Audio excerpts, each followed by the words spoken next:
Praise the Lord. सबको जय मसीह की। और मसीह फैमिली, आप कैसे हो? सब ठीक हो? और प्रभु में मैं आनंद करता हूँ, प्रभु में मैं आशा करता हूँ कि आप सब आनंदित हैं और प्रभु की उपस्थिति में हैं। जी, जब हम आज बाइबल में से कुछ वचनों को ले रहे थे तो खुदा हमें बार बार ये बात कर रहा था कि आप इस बात को गौर कीजिए। जब मैं कुछ वचनों को बाइबल में से देखता हूँ तो बहुत ही सोचने के लिए मजबूर हो जाता हूँ और मैं सोचता हूँ कि इनको मैं आपके साथ बांटूँ।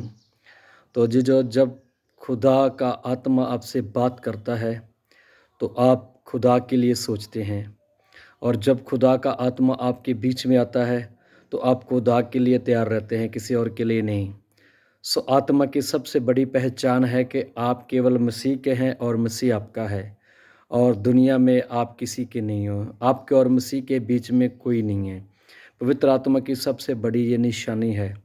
और मैं मानता हूँ कि पवित्र आत्मा की भाषा, जो पवित्र आत्मा का संगीत, जो पवित्र आत्मा का वचन, वो तभी आपको समझ आएगा जब आप खुद पवित्र आत्मा में परिपूर्ण होंगे और पवित्र आत्मा की हजूरी में रहेंगे।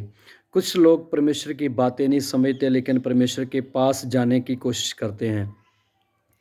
जैसे हम इसराइलियों और मूसा के बारे में बाइबल में पढ़ते और सुनते रहते हैं तो मूसा जब भी उस पहाड़ के ऊपर, यहाँ उनको प्रभु बुलाता था, जाता था, तो मूसा के साथ इसराइली कोशिश करते थे कि उस पहाड़ के पास जाएं, लेकिन वो मर जाते थे।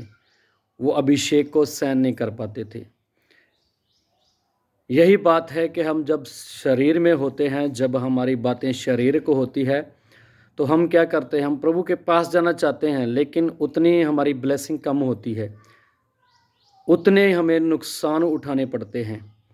पवित्र आत्मा की परिभाषा को हम समझते नहीं हैं। पवित्र आत्मा का जो उसको क्या बोलते हैं, लेवल है, उसको हम पहचानते नहीं, उसको हम हल्के में लेते हैं।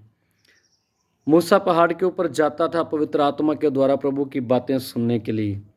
लेकिन मैं आपको बात बताता हूँ कि आप जब भी प्रभु की हजूरी में आए तो पवित्र आत्मा का स्वागत करके पवित्र आत्मा में आनंदित वर्शिप और आराधना के साथ प्रार्थना में आए। हम ऐसा नहीं कि सीधा मुंह उठाएं और प्रार्थना करनी शुरू कर दें, सीधा मुंह उठाएं और बाइबल पढ़ना शुरू कर दें। पहले थोड़ा सा प्रभु में आनंदित रहिए और एक दो वर्शिप सॉन्ग को गाइए और प्रभु की आत्मा में भर जाइएगा। जब आप भर जाएंगे तो पवित्र आत्मा आपके ऊपर आएगा और प्रभु का वचन और प्रार्थना, कैसे आपको प्रार्थना करनी, कैसे आपको वचन पढ़ना, वो सब सिखाएगा।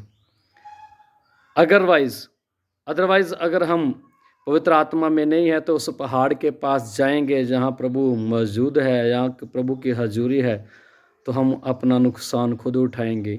कोई हमारे नुकसान का जिम्मेदार नहीं होगा।